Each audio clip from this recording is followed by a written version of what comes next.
Pat Boone here.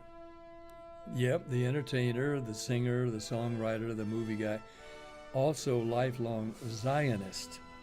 And I want to give you a little example of how my Zionist leanings and convictions have had an effect on my life. A little story.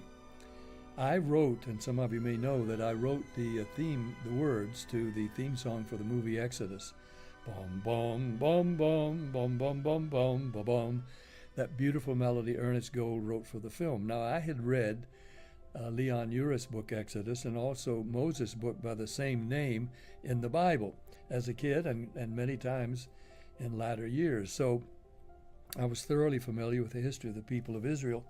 And as a Christian, I call myself an adopted Jew. And I wear my chaim, I'm again David at the gym. Sometimes this is all I have on, and sometimes people say, "Are you Jewish? Pat Boone, are you a Jew?" I say, "Yeah, by adoption.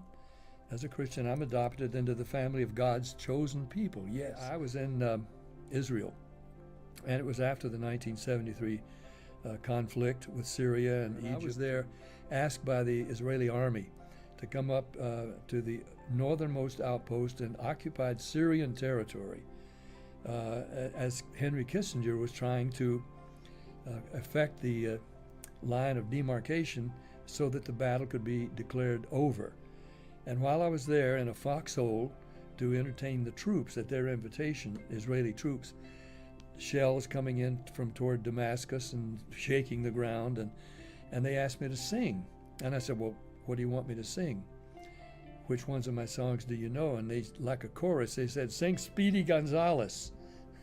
Well, that was a big hit of mine in Israel and around the world. I said, "No, let me sing something more significant." So standing there in the foxhole, I sang, "This land is mine, God gave this land to me." And when it was over, it was quite emotional. No music, just my voice and singing.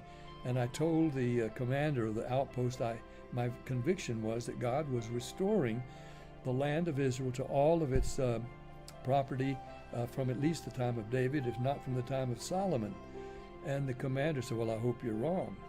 "Why?" He said, "Because it means more battle, more bloodshed, and we would give up land, as they did eventually with Gaza, if it would bring about peace, which it did not." So I sang that song standing in the bunker, in the foxhole. About a year later, I was with Prime Minister Rabin in his office, and I told him about that episode. And he said, "Where were you?"